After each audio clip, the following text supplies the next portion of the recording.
Guys, a new day and new opportunities, and of course a new location and a new motorcycle. It seems that it's raining cats and dogs in the form of motorcycles here, especially in India.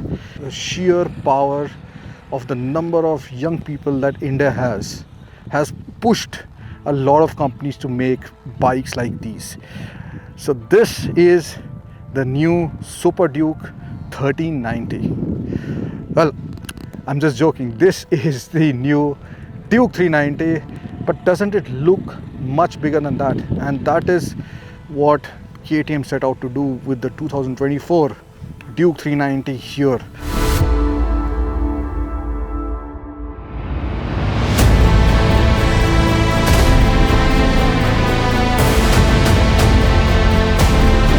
I'm here in this beautiful location near the Bajaj Chakan plant, riding this, looking at this and wondering that why is that the bigger motorcycles are getting smaller and the smaller capacity motorcycles, they're getting bigger.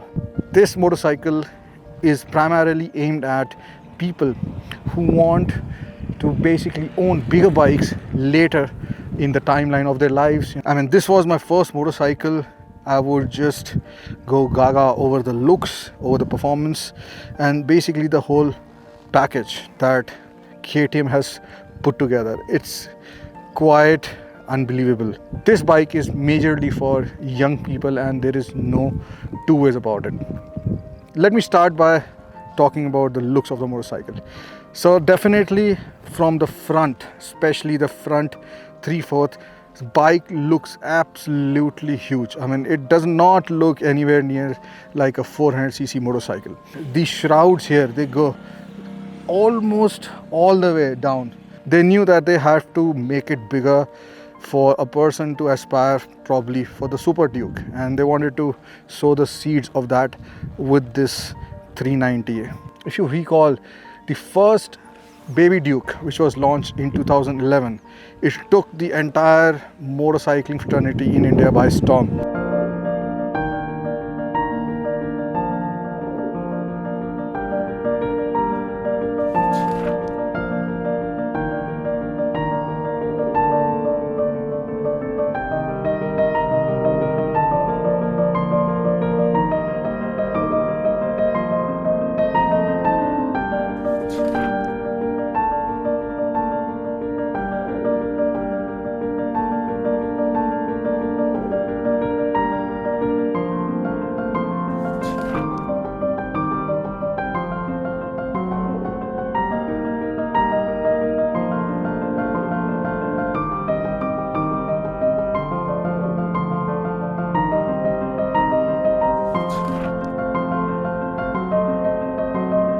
It looked nothing like any other motorcycle which was available back in those days, and it was a radical departure in terms of looks, but it was also a high performance motorcycle. And then you combine the legacy of KTM and of course the weight and basically the whole package, that still holds true till today with the Duke 390. Besides increasing the front mass, the visual mass, KTM has also put the rear suspension. They have put it on the right side.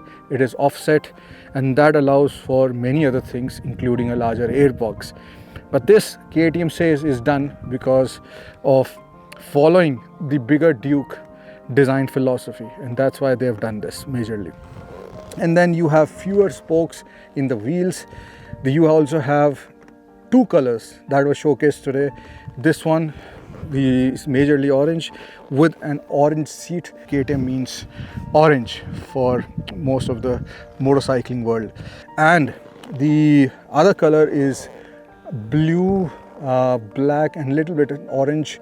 Another big departure from the previous second gen, the exhaust. Now it is an underbelly exhaust, more visually appealing motorcycle, much cleaner lines. And then of course you also have the Euro norms, because to adhere to them, the Chakan and all those things, you know, they make the whole assembly much more heavier, and of course a shorter exhaust like the one over here will help reduce the overall weight and will also give a better mass centralization, lower center of gravity. When you sit on the motorcycle for the first time, visually that the shrouds are taking and going towards the road, it is unlike any other motorcycle that I've seen in this segment. I mean, of course, it reminds me of the Super Duke. The front over here has also changed.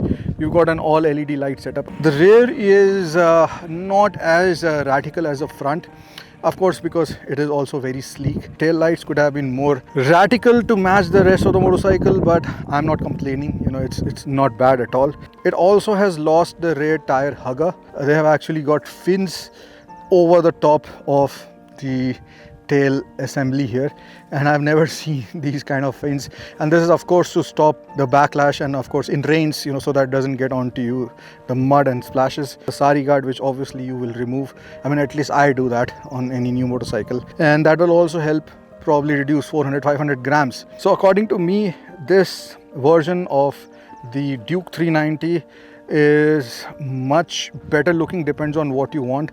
If you've always liked the Dukes, the baby Dukes, then there is no way that you're not going to like. Probably the mirrors could have been a little bit more a little sharper. And one more thing, as a designer, that I would probably put is I would put some sort of a brake here, so that the tank and this whole shroud, it gets a little bit more definition in the orange version. KTM is one of the most modified motorcycles in India in terms of at least the wraps and the looks, and I'm pretty sure that this is going to delight a lot of people out there.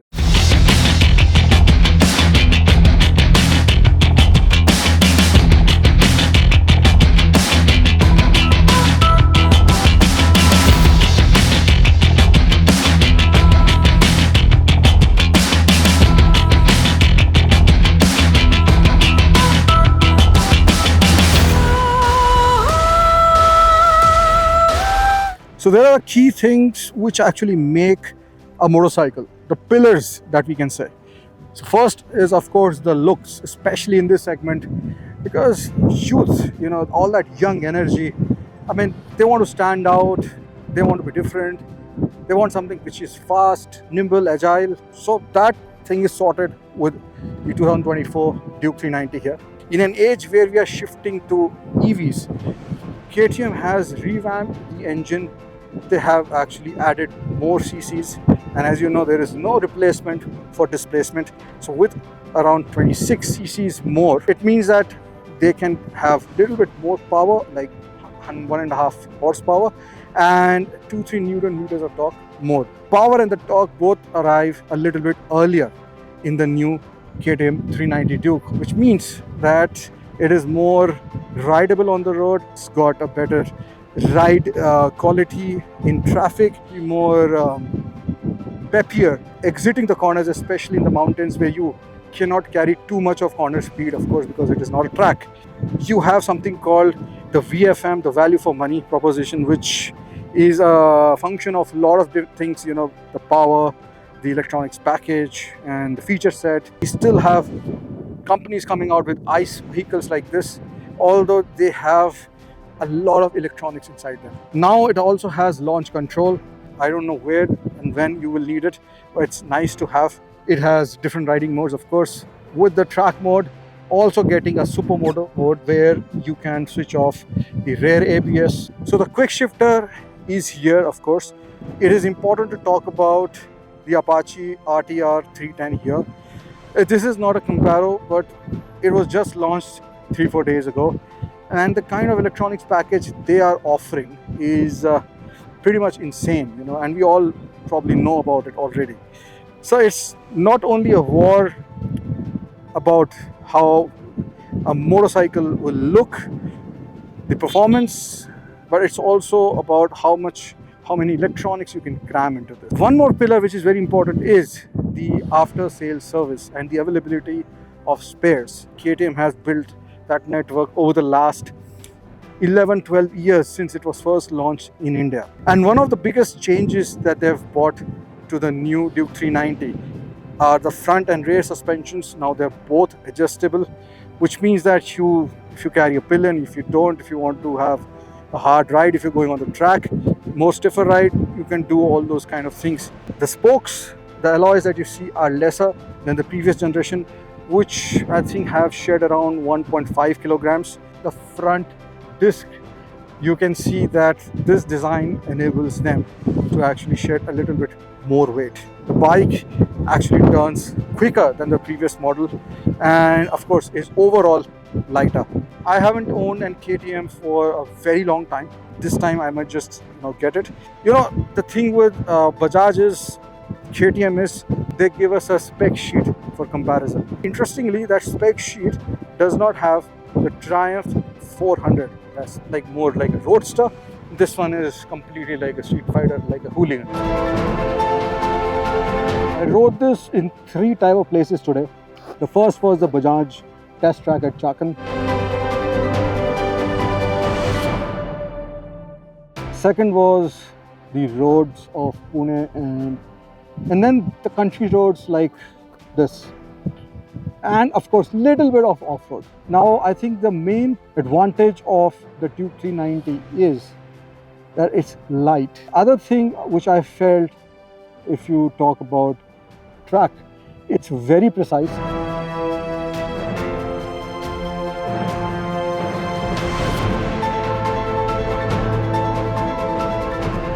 One of the first photos that I clicked, back in 2011 was me smashing an orange with my knee on the Chakan track, and back then it caused quite a lot of hullabaloo on the forums. The track was quite smooth. I won't say super smooth, and there was a parabola. There are a couple of straights, a couple of double apex, and good enough technical track. And I really enjoyed the motorcycle. 46 horsepower is not a small amount of power. You can get killed on this motorcycle. This is a pocket rocket, the way it accelerates. So on the track, I really enjoyed using the quick shifter. Cannot recall, truth be told, how was the second generation Duke 390 on the track. But all I can tell you that if you want to take this on the track, it's just almost ready to go. The tires are good enough. They are Metzeler's tires, will also do the job on the track and on the road. So this bike is actually ready to go anywhere on the road, on the track, if you want to take it touring. It reminded me of course, my Iceland ride, because I actually rode 3,000 kilometers on the second generation Duke 390, which has to be, I think, one of the highlights out of all 66 countries that I've done on motorcycles so far. Getting the Duke over there clearly taught me that a smaller motorcycle has its advantages. When I got stuck in ice, in little bit of snow, it was really easy to drag. If this were like a heavier motorcycle or a bigger motorcycle, I don't think I would be able to do it. Talking about long distance applicability of this motorcycle, for me, I've already proved that it can be done. A lot of other people have proved in India. I mean, they've taken it to far more, worse terrains, Leh, Ladakh, and you just name, the 390 has been there. So if you want a motorcycle which is the most powerful in this class at the best price, and one that looks like a big motorcycle, you cannot go wrong with the Duke 390. It's a no-brainer. Now the big question is, when is KTM going to get their big bike lineup in India? They have been here in India for the last 12 years almost. There is no big bike. I mean, there were a few KTM RC8s. I also owned one of the RC8s for 2-3 months in between, but I had to sell it because of the lack of availability of spares. The 790 was also like maybe a Diwali gift. The kind of the numbers that they got in India, I mean, it seemed that, I don't know, they maybe just got a container or something like that. I don't know what's KTM's game plan, but I know for sure that somebody wants the Super Duke, they're not going to buy this or vice versa, So in no way it's cannibalizing any other product which is made by Bajaj or KTM in India. If you want to support an Indian company, of course, you can buy the RTR 310, and that also looks the part. It's very peppy, and you can watch my review separately. But if you want to support an Indian company indirectly, you can buy this. I mean, either way, like India wins, right? this is the price that this Duke 390 for 2024 is being launched. So I think this is also a great value for money. And if somebody wants really flashy motorcycle with that horsepower, this is the one to go for. Guys, I have a serious question. What is going on with the image of KTMs in India? Why do we call people chapri riders, people who ride KTMs? This is a very difficult question to answer. It involves psychoanalysis of a rider, you know, and the fact that this motorcycle evokes the hooligan in you. Na? It's so much fun. They're enjoying a motorcycle. Guaranteed, you cannot wear slippers. Don't ride without helmet and stuff like that. Don't zigzag in traffic. But I feel, you know, we all are chapris in some way or the other at some point of time when we are riding. What about a guy who's got a 1,000-liter class motorcycle and he's doing 150 on the road? Or he's got an aftermarket exhaust, he's just revving at a red light to get reaction. Let's stop labeling people like that, and you know, let's start educating especially young riders, and that is what xBhp has been doing since a very long time. And I believe that we have changed a lot of people, their mindset, and you know, just help them realize that next is, after you know, enjoying on the road without a helmet stuff, that you get a gear, you ride responsibly, and then you pass on that wisdom to the younger riders. And it's not necessarily younger riders. I've seen a lot of people, you know, sometimes ride very rashly on the road, and in fact I also am a culprit, but I do it much lesser than what I used to do when you know, the culture didn't even start. I'm talking about 2001, 2002. And this is all a process, you know, that we have to go through, the rite of passage. But we should ensure that now this rite of passage should be much shorter in duration, because now we are all there to educate, right? So let's get over this chapri banti of calling other people chapri, and let's just enjoy the ride. Let's just focus on ourselves. And until the next launch, you guys take care, and I hope you can decide what to buy.